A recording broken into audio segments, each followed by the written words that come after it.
1000 साल इस देश को अहंकारी, बर्बर, मनुष्यताहीन लोगों ने जो सिखाया कि तुम क्लीव हो, कायर हो, तुम्हारा शास्त्र बेकार है, तुम्हारी शिक्षा बेकार है, तुम इतने नपुंसक हो कि अपने भगवान की रक्षा नहीं कर सकते।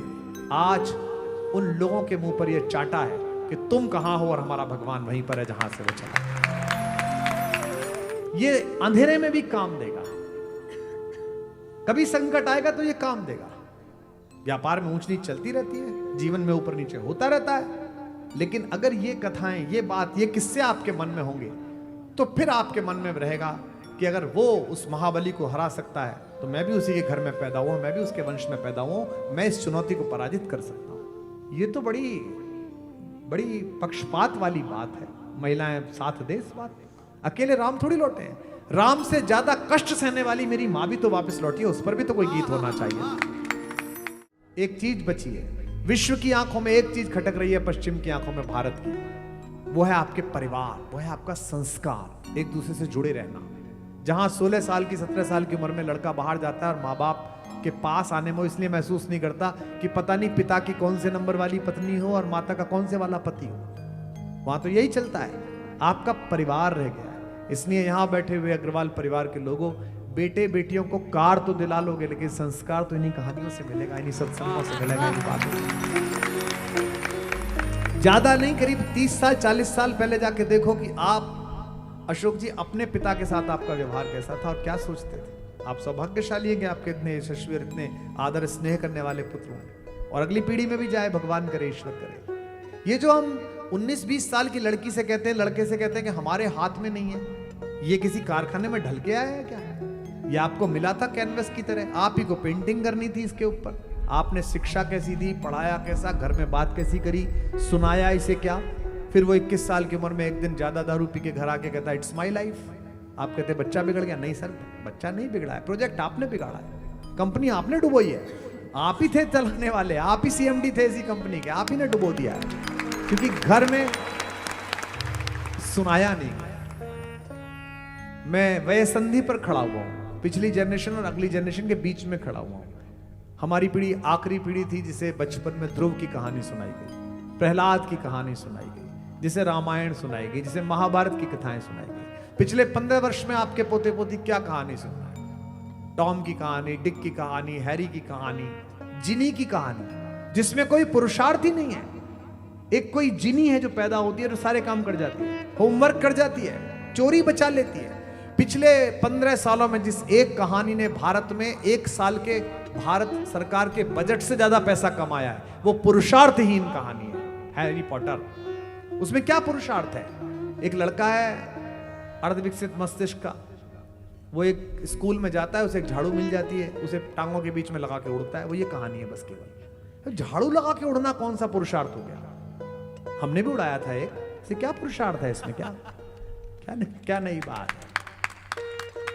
पुरुषार्थ है उस कहानी में जिसमें एक युवक को निर्वासित कर दिया गया है पत्नी के साथ और भाई के साथ, और उसने किसी से सहायता नहीं ली। उसने जंगल के बांस से तीर बनाए हैं, मल्लाहों से, बिश्तियों से, वानरों से, केवटों से, वंचितों से, वनवासियों से, पिछड़ों से दोस्ती की है, और दुनिया में जिसे अहंकार था उस अहंकारी व्यक्ति को उसके घर में जाकर पराजित किया। ये पुरुषार्थ है।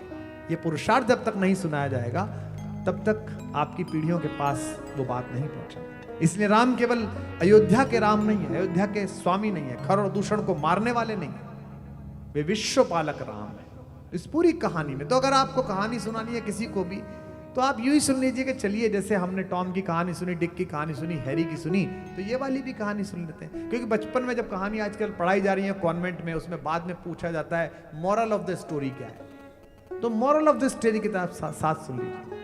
इसलिए 22 तारीख को जब मंदिर का प्राण प्रतिष्ठा हुई भगवान के विग्रह की, मैं वहां संयोग से उपस्थित था, मुझे बुलाया गया था, सबसे आगे हम लोग बैठे हुए थे, तो बहुत सारे चैनलों ने दिखाया कि हम सब रो रहे थे। वो कोई सामान्य पल नहीं था, अभी हम उसे एब्जॉर्ब नहीं कर पाए, अभी हम उसकी गुणवत्ता नहीं समझे। वो सामान्य एक क्षण नहीं था, वो किसी एक पार्टी, किसी एक संगठन, किसी एक राजनेता की विजय का पर्व नहीं था। वो 1000 साल इस देश को अहंकारी, बर्बर, मनुष्यताहीन लोगों ने जो सिखाया कि तुम क्लीव हो, कायर हो, तुम्हारा शास्त्र बेकार है, तुम्हारी शिक्षा बेकार है, तुम इतने नपुंसक हो कि अपने भगवान की रक्षा नहीं कर सकते।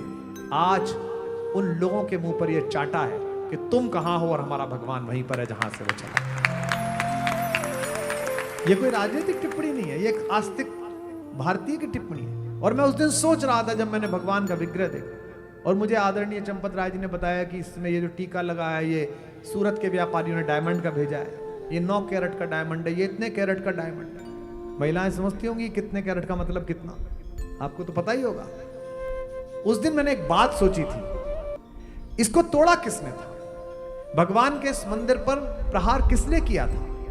उन लोगों ने किया था जो बगदाद के पल्ली पार से आए थे, जो ताकत को अपनी शक्ति समझते थे। वो सोचते थे कि दूसरे की संस्कृति को नष्ट कर देंगे और दूसरे के मॉरल को तोड़ देंगे, उसकी रीढ़ को तोड़ देंगे। लेकिन इस सनातन संस्कृति का अमृत तत्व है कि जिस भगवान के मंदिर से हीरे मोती पन्ने तोड़ने के लिए आपने हमारी आस्था को तोड़ी, उसके माथे पर तब से ज्यादा आज ये हीरे जड़े हुए हैं। विश्व के लोगों से कहता हूं, कभी किसी की आस्था का मजाक मत उड़ाइए, किसी को कमजोर मत समझिए, क्योंकि जिन मंदिरों से लूटने के लिए, हीरा लूटने के लिए, मोती लूटने के लिए तुमने लोगों की आस्था पर चोट पहुंचाई, जिन लोगों ने पहुंचाई थी बगदाद के पल्ली पार से आकर, वो भगवान तो दोबारा खड़ा हो गया 500 साल बाद, और तुम 500 साल बाद भी वही कटोरा लेकर घूम रहे हो, वही गधे पर सवारी कर रहे हो जो तब कर रहे हो। लूट कर ले गए तो कहां गया? तो क्या लूट सकते हो? धन लूट सकते हो, संस्कृति नहीं लूट सकते, हौसला नहीं लूट सकते। लगा अगर गेहूं में कीड़ा, बाहर से मंगवाओगे, गुना हुआ चारित्र देश का, इसे कहां से लाओ?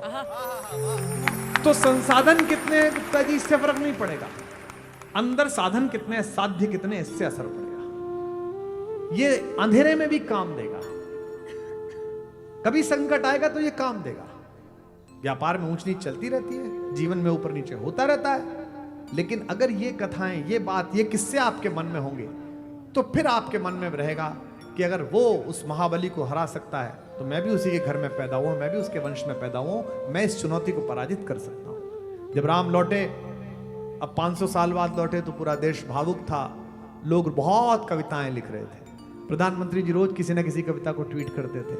मुझसे भी बहुत लोगों ने कहा कि एक कविता लिख दो, एक कविता लिख दो। यहाँ मुझे प्रसन्नता है कि जितने पुरुष बैठे हैं उतनी महिलाएं बैठी हैं, तो इनको हाजिर नाजिर जान के मैं ये कहना चाहता हूँ कि मैं 1 महीने बड़े सोच में रहा, प्रेशर आता रहा, कविता लिख दो, एक गीत लिख दो, फलां हीरो गायक एक्टिंग करेगा, फलां गाएगी बड़ी गायिका या बड़ा गायक गाएगा, फलां संगीतकार म्यूजिक बनाएगा। मुझे लगा कि क्या केवल 14 साल में राम ही लौटे हैं? ये तो बड़ी बड़ी पक्षपात वाली बात है। महिलाएं साथ दे इस बात, अकेले राम थोड़ी लौटे हैं। राम से ज्यादा कष्ट सहने वाली मेरी माँ भी तो वापस लौटी है, उस पर भी तो कोई गीत होना चाहिए,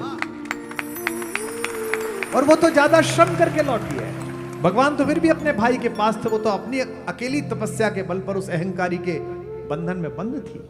लेकिन हमारी आदत पड़ गई है, बुरा मत मानना पुरुषों, हमारी आदत पड़ गई है। हम परिवार में पूछें कि बाबूजी को कौन सी सब्जी पसंद है, तो सब बता देंगे ये सब्जी पसंद है। इन तीनों भाइयों को कौन सी सब्जी पसंद है, सब बता देंगे कौन सी सब्जी पसंद है। पर इस परिवार की माँ को क्या पसंद है, अगर इन तीनों से पूछे तो बता नहीं पाएंगे, क्योंकि उसकी प्राथमिकता के हिसाब से कभी कुछ हुआ ही नहीं है। हमारे परिवारों में यह माना गया है कि स्त्री तो ठीक है, और स्त्रियों ने भी यह करा है कि परिवार ही प्रमुख है, जो घर में तय हो रहा है वो सबसे पहले। ये महिलाओं ने, बेटियों ने, बहनों ने, भाभियों ने यह विषय बना लिया। तो चूंकि मैं स्त्रियों द्वारा बनाया गया पुरुष हूं, मेरे जीवन में महिलाओं का योगदान है। मेरे जीवन से 3-4 महिलाएं निकाल दी जाएं तो मैं कुछ न बचूंगा। मेरी माँ के अलावा जिन महिलाओं ने मुझे गढ़ा है, जिससे प्रेम किया, उसने, मेरी बहन ने मेरा नाम कुमार विश्वास किया, तो मुझे ज्यादा निकटता लगती है। और बेटियां हैं हम, तो मैंने सोचा कि सीता लौटते हुए क्या सोचती होगी। तो मुझे लगता है मौसम भी अच्छा है, अनुकूल है।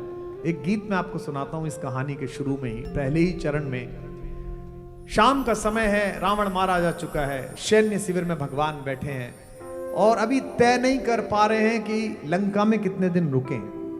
विभीषण कहता है, प्रभु इतने दिन हो गए, 14 साल जंगल में रुके हैं, 1-1.5 साल तो मेरे पास रुकिए। लक्ष्मण कहते हैं कि भगवान क्या निर्णय लेना है। भगवान कहते हैं लंका सोने की है, सुंदर है, जय जयकार भी हो रहा है, सीता जी भी पास है, पत्नी भी पास है, लेकिन घर की याद आती है। अपि स्वर्णमयी लंका नमे लक्ष्मण रोचते, जननी जन्मभूमिश्च स्वर्गादपि गरीयसी। ऐसा बोलते हैं भगवान। घट रामायण में श्लोक है।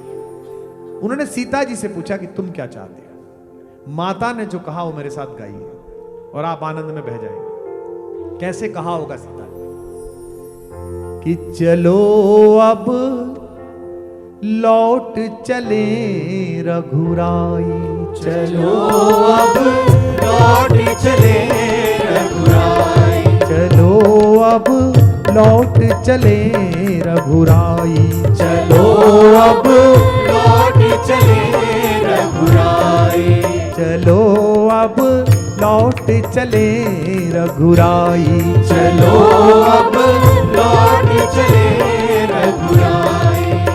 जन जन के हित इस निर्जन में, जन जन के हित इस निर्जन में हमने उम्र खपाई। चलो अब लौट चले रघुराई, चलो अब लौट चले रघुराई, चलो अब लौट चले रघुराई। अच्छा, कौन कौन प्रतीक्षा करते होंगे? ऐसी कितनी सौभाग्यशाली महिलाएं हैं जो बहन से बहुत प्यार करती हैं और ससुराल में भी वो बहन देवरानी बन के आए। सीता तो इतनी सौभाग्यशालिनी है कि जिन 3 बहनों को वो अपने प्राण का अंश मानती है, वो तीनों बहनें उर्मिला, मांडवी, श्रुतकीर्ति उनके पास आ गई। भगवान के पास कोई रहे तो कष्ट क्या सह सकता, उसे क्या कष्ट होगा भगवान का सामीप्य में। फिर भी सीता जी कष्ट में है, सुनिएगा। सरयू के तट बिलख रहे हैं, सरयू के तट बिलख रहे आप हैं, साथ गाएंगे तो आपको अच्छा लगेगा। सरयू के तट बिलख रहे हैं, सरयू के तट बिलख रहे हैं, रसते रसता निरख रहे हैं, रसते रसता निरख रहे हैं, सासें देवर संग सहेली, सासे देवर संग सहेली, उर्मिल मांडवी श्रुति अकेली, उर्मिल मांडवी श्रुति अकेली, साथ तुम्हारे सुख बरसा पर, साथ तुम्हारे सुख बरसा पर, अवधपुरी की मुझको निस दिन यादें बहुत सताई। चलो अब लौट चले रघुराई, चलो अब लौट चले रघुराई, चलो अब लौट चले रघुराई। हमारे घरों में महिलाएं पति आके बता दे इस वाले बिजनेस में फायदा है, ठीक है जी, इस वाले बिजनेस में फायदा नहीं है, ठीक है जी, इस कंपनी में तुझे डायरेक्टर बनाया है, साइन कर दे, कर दिया। इस वाले शेयर को दूसरे को बेचना, साइन कर दे, कर दिया। तो राम का चरित्र तो बहुत बड़ा है, मेरे भगवान का चरित्र तो बहुत बड़ा है कि वो देवताओं का सपना पूरा करने के लिए जंगल गए, दुनिया का सपना पूरा करने के लिए जंगल गए। लेकिन अगली बात पर हाथ खोलना, उनसे बड़ा सपना मेरी माँ का है जो अपने पति का सपना पूरा करने के लिए जंगल गए, उसका कोई मतलब नहीं था। देवों का दुनिया का सपना, देवों का दुनिया का सपना, तुमने मान लिया था अपना, तुमने मान लिया था अपना, पर मेरी सांसों ने जाना, पर मेरी सांसों ने जाना। अगली पंक्ति अच्छी आ रही है, देखिएगा। देवों का दुनिया का सपना, देवों का दुनिया का सपना, तुमने मान लिया था अपना। तुमने क्या कह रही है सीता जी? मान लिया था अपना, पर मेरी सांसों ने माना, पर मेरी सांसों ने माना, केवल नाम तुम्हारा जपना, केवल नाम तुम्हारा जपना। लोग कहते हैं दिल्ली में कई ज्ञानी मुझसे कि आपका भगवान इतना बावरा था कि सोने के हिरन के पीछे भागा। ये जितने पढ़े लिखे लोग बैठे हैं आपके घर में पोता पैदा हुआ, पोती पैदा हुई 1 साल की, उससे तुतला के बोलते हो तो जबान को लकवा मारा है कि तोतले हो क्या? नहीं, उसके सुख में तोतला होके बोलते हो।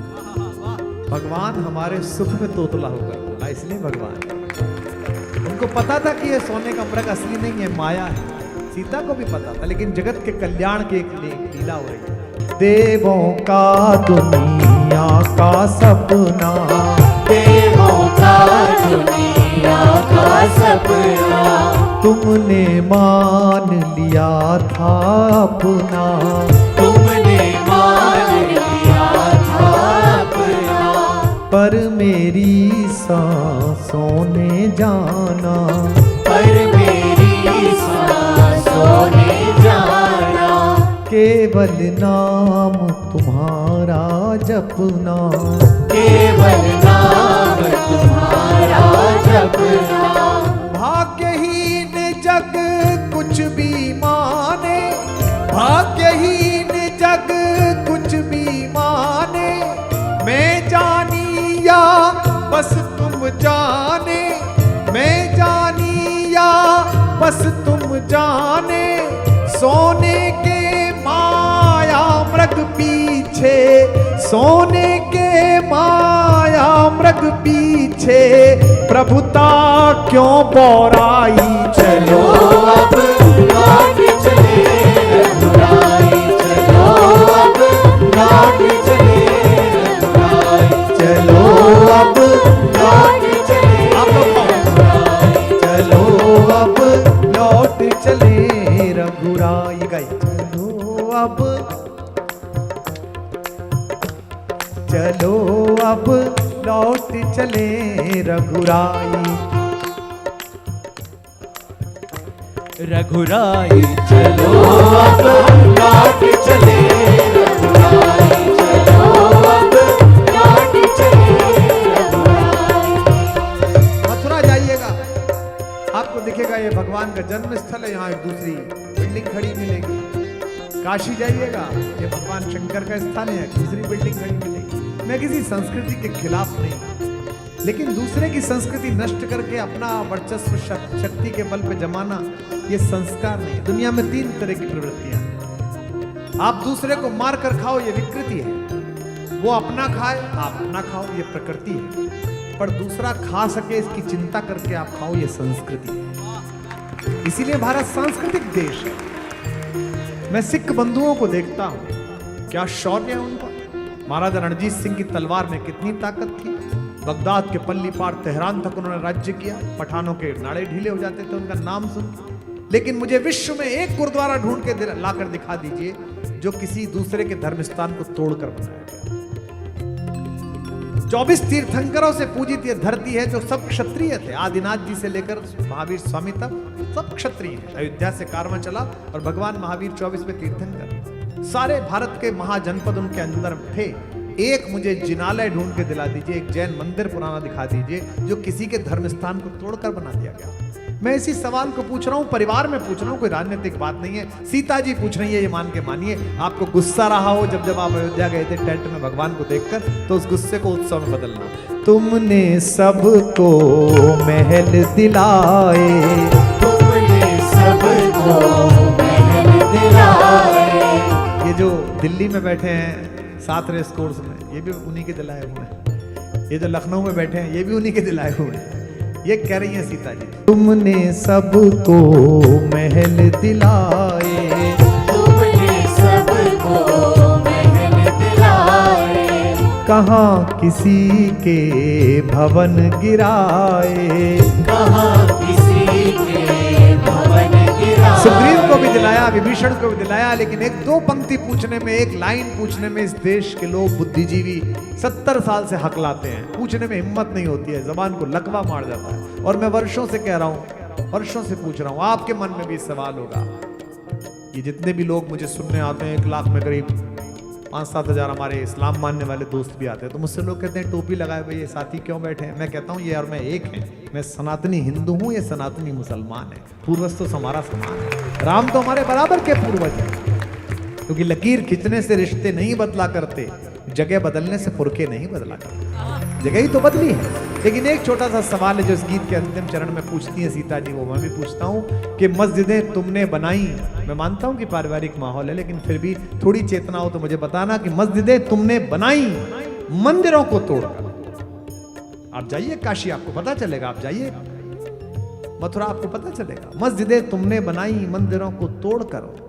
मस्जिदें क्या बन नहीं सकती थी मंदिर छोड़कर? तुमने सबको महल दिलाए, तुमने सबको महल दिलाए, कहाँ किसी के भवन गिराए, कहाँ किसी के भवन गिराए, फिर क्यों जग के असुर पक्ष ने, फिर क्यों जग के असुर पक्ष ने हम दोनों के धाम डहाए, हम दोनों के धाम ढहाए। 5 सदी तक सब व्याकुल थे, 5 सदी तक सब व्याकुल थे, तुम उनके दुख में आकुल थे, तुम उनके दुख में आकुल थे। आज उन्हीं प्रभु के प्यारों ने, आज उन्हीं प्रभु के प्यारों ने कैसी अवध सजाई, चलो अब लौट